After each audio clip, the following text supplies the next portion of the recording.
Salut tout le monde, salut les monégasques, bienvenue pour un nouveau débrief. Alors on va parler de la 22e journée de Ligue 1 et la réception de Toulouse. Donc comme vous le savez, la semaine dernière on était ravis, contents, parce qu'on avait gagné le derby contre Nice, à Nice, 3-2. Et on pensait que ce match pourrait être un déclic pour réamorcer une phase positive, en sachant que 2024 c'est une catastrophe. Éliminer la Coupe de France, pratiquement aucune victoire, des déceptions sur déceptions à domicile. Enfin bref, c'est une année noire que cette année 2024. Monaco était en crise avant l'OGC Nice. Et après l'OGC Nice, on était un petit peu rassurés, même si on avait pris des buts, défensivement c'était pas encore ça, il fallait bricoler. C'était une victoire satisfaisante, encourageante, mais pas forcément synonyme de maîtrise totale. Donc on attendait avec impatience le match de cet après-midi contre Toulouse, parce qu'il fallait enchaîner avec une victoire, bien évidemment, pour être deuxième du championnat. Voilà, Monaco était revenu sur le podium, et si on gagnait cet après-midi, on était deuxième du championnat, en sachant qu'on allait enchaîner Lens et Paris, donc deux matchs extrêmement difficiles. Et donc on était plutôt confiant pour que ça se passe bien. Mais le contexte était compliqué parce que je vous rappelle qu'il y avait beaucoup d'absents pour ce match, et pas qu'un peu. C'est-à-dire qu'on était parti sur 3 suspensions et en fait on est parti sur beaucoup plus d'absences parce qu'il y avait beaucoup de blessés, et ça c'est un vrai problème. Donc on était parti cet après-midi sur 8 absents. Donc Magassa, Ben Yedder, Golovin suspendus, Mbolo, Caillot absent de longue durée, Diatta, Vanderson blessé et Singo blessé. Voilà. Donc que des cadres, que des titulaires. Donc c'est presque une équipe. C'est presque une équipe complète. 8 joueurs sur 11, c'est presque une équipe. Donc Adi Hutter devait faire avec ce qui lui restait pour bricoler face à un Toulouse qui jouait jeudi soir et qui était censé être prenable. Et bien évidemment, qu'est-ce qu'on a fait ? On a fait n'importe quoi. Rebelote. Donc comme je vous ai dit, la victoire contre Nice n'a absolument rien changé, on a perdu. On a perdu chez nous comme on a perdu contre Reims en début d'année. Et donc la crise est de retour. En fait, elle n'est jamais partie. Et le match de la semaine dernière n'a absolument pas changé quoi que ce soit dans les têtes des joueurs et dans le club. Voilà, donc c'est la merde. C'est-à-dire que nous revoilà replongés dans une situation catastrophique, parce qu'en plus du classement, en plus des points perdus, en plus de la deuxième place ratée, eh bien nous revoilà avec un groupe encore réduit, affaibli, en grande difficulté pour les matchs à venir. Donc voilà, retour de la dépression nerveuse. Monaco est retombé dans ses travers et Monaco n'y arrive plus. Donc moi j'abandonne, quoi. J'en peux plus. J'essaye de les défendre de semaine en semaine, j'essaye d'être objectif, j'essaye de faire des vidéos qui analysent un petit peu le contenu, mais là, c'est difficile de leur trouver des excuses. Là, aujourd'hui, j'ai envie de parler des absents, mais les présents ne sont pas au rendez-vous. Voilà. Donc à Nice, ça a bien fonctionné. Visiblement, à l'extérieur, ça marche mieux. On est un petit peu plus motivé, un petit peu plus sérieux, un petit peu plus concentré. Et puis dès qu'on joue à domicile, on fait plus rien. Alors on a des équipes qui viennent défendre, des équipes qui sont attentives. Et nous, on n'a pas de variété dans notre jeu. On ne sait pas. On est dans un style, dans un système, et on n'en sort pas. Hein. Malgré le fait qu'on change de tactique en ce moment, ben, finalement, on a toujours les mêmes problèmes. On tourne autour des blocs, on marche, on fait des erreurs défensives, des erreurs de gardien. Devant, on n'a plus d'attaquants en confiance à part Ben Yedder, donc quand il n'est pas là, il n'y a plus personne. Et donc on l'a vu cet après-midi, c'est une nouvelle catastrophe qui nous tombe dessus. Donc la crise était là, a un peu disparu la semaine dernière, et est de retour tout de suite. Donc ça ne va pas, ça ne va plus. Donc dans ce contexte, Adi Hutter a reconduit la même équipe que contre Nice, avec Balogun et Akliouche titulaire, puisque Golovin et Ben Yedder étaient suspendus. Donc derrière, c'était la même équipe, Keun, Salissou, Maripane, etc. 3 milieux de terrain, et puis devant, voilà ce que je vous ai dit avec Minamino. Et donc le match commence, et on voit que très vite, ça va être compliqué. Il n'y a pas de pressing, il n'y a pas d'intensité, il n'y a pas de décalage, il n'y a pas d'envie, il n'y a pas de révolution, il n'y a pas d'envie de bien faire. Et des Toulousains qui défendent bien, voilà, 5 derrière, costauds, solides, pas fatigués, et qui nous posent des problèmes quand il s'agit de contrer. Donc voilà, Monaco absent, Monaco complètement à la rue à tous les niveaux. Et Monaco, tout doucement, gentiment, va essayer de mettre en place son jeu, mais va pas y arriver. Avec une première occasion ratée de Balogun, voilà, très très vite, Balogun se crée une occasion franche et il la met sur le gardien. Et puis derrière, on va ramer. On va commencer à tomber sur un bloc toulousain, et les Toulousains défendent bien, et nous on n'y arrive pas. On marche, on est lent, il n'y a pas d'intensité, il n'y a rien, il n'y a aucune créativité, il n'y a rien du tout. Le style Luther a disparu. Et sur un coup franc anodin, on va prendre un but bête, un but de gag, un but de clown. Sur un coup franc super éloigné, Golovin est avancé et pas du tout prêt. Et très très vite, le joueur toulousain va la mettre au premier poteau et va marquer. Donc 1-0 pour Toulouse, c'est logique, on n'est pas bon. Toulouse n'est pas extraordinaire non plus, mais est costaud, solidaire et arrive à marquer. Et donc on arrive à la mi-temps avec une première mi-temps complètement ratée, complètement foirée. Et on se dit à la mi-temps que c'est foutu parce que Monaco est retombé dans ses travers et qu'on va perdre. En deuxième mi-temps, ça commence mieux. Je pense que Adi Hutter les a un petit peu bougés, mais ça va durer moins de 10 minutes. Voilà. En moins de 10 minutes, on va réussir à égaliser, un peu bizarrement, un petit cafouillage dans la surface, et Akliouche qui va la remettre très très vite au premier poteau et va égaliser. Donc là, on se dit, ça y est, Monaco s'est remis la tête à l'endroit, l'entraîneur a réussi à les bouger, et non. Et non, comme d'habitude, Monaco va redisparaître et va retomber sur le bloc toulousain comme en première mi-temps, et donc la deuxième mi-temps va être la même que la première après les 10 premières minutes, et on va se prendre un deuxième but, encore une fois sur un coup de pied arrêté. Sur un corner, il va y avoir une reprise de volée dans la surface, très très mal défendue de la part des Monégasques, donc Toulouse reprend l'avantage, assez logiquement, et nous on va se diriger tranquillement vers la fin du match en étant complètement stérile, complètement amorphe, et on va perdre le match. Voilà, en grande logique.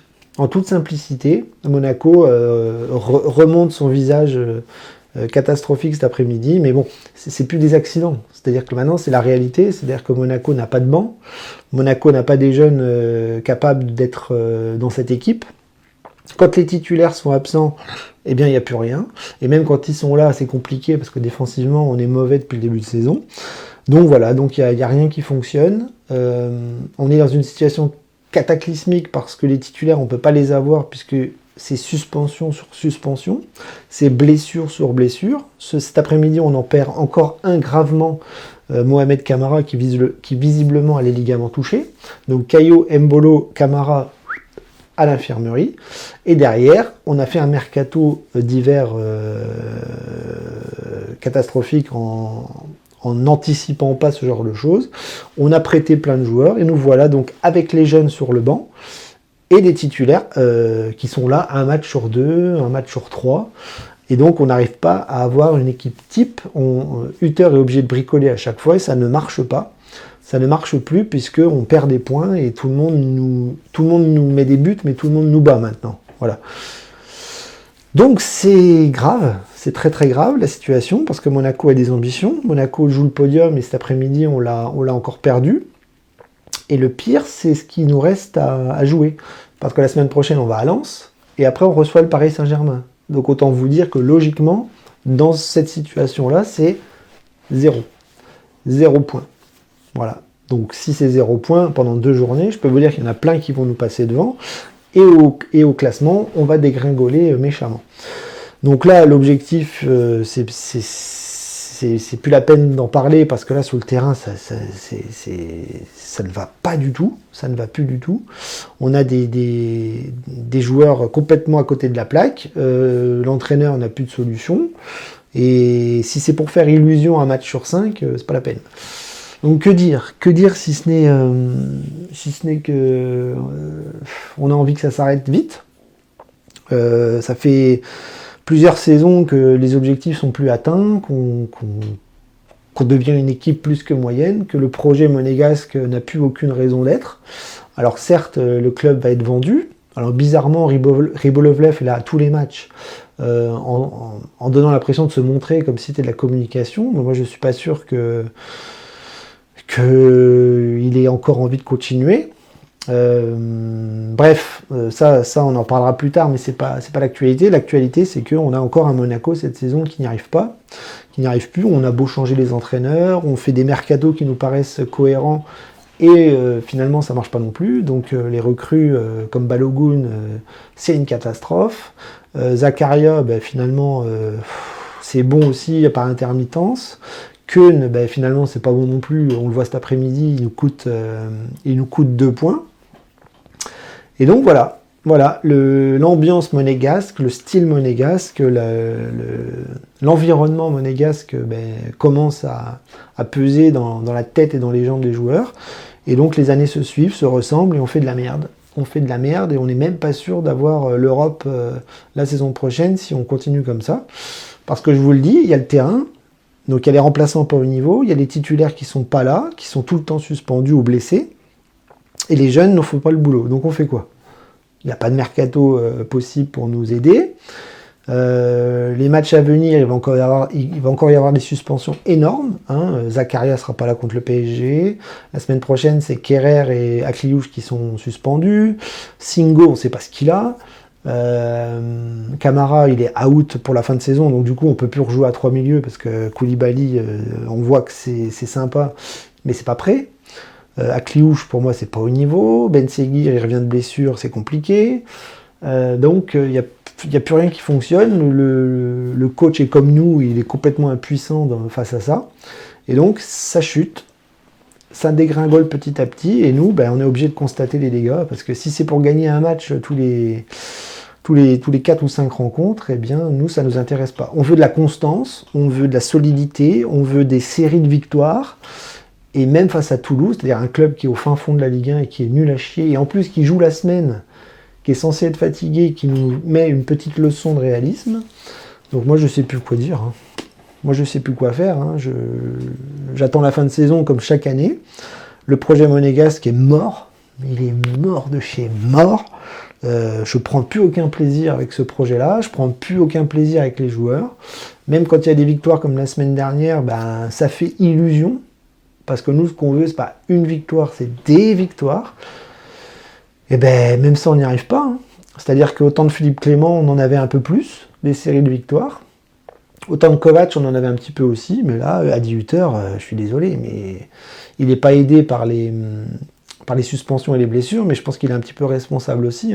Moi, depuis que Adi Hutter est arrivé, j'ai remarqué un truc, c'est qu'il a tendance à lancer les joueurs revenant de blessure trop vite. Je l'ai vu mettre des joueurs qui étaient blessés depuis 1 ou 2 mois. Dès qu'ils revenaient, pouf, ils jouaient beaucoup.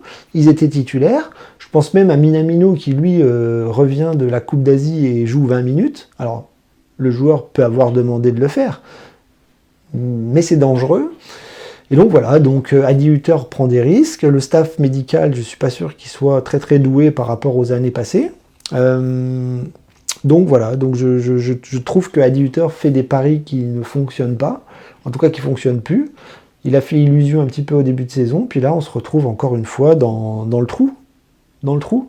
On voit des joueurs qui ont la mine déconfite, qui baissent les bras, qui courent pas. Enfin, il n'y a pas d'équipe, quoi. Il n'y a pas d'esprit d'équipe.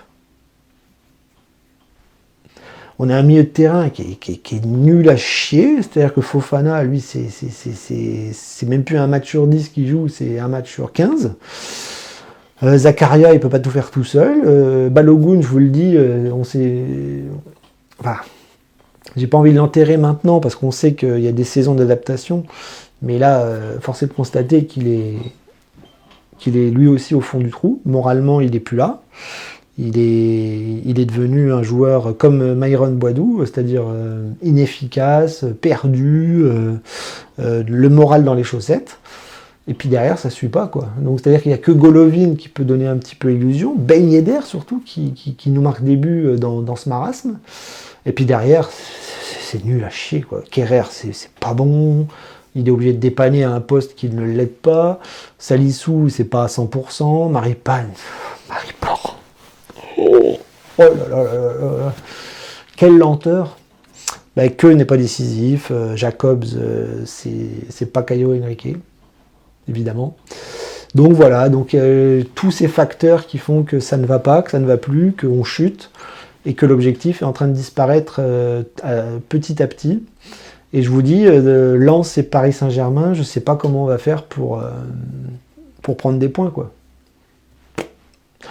À Lens, on y va dimanche à 13h. Peut-être qu'ils seront eux aussi fatigués parce qu'ils jouent jeudi soir contre les Allemands en Coupe d'Europe. Mais bon, avec leur public, ils seront révoltés, remontés. Et puis nous, on aura toujours nos problèmes de bricolage, quoi.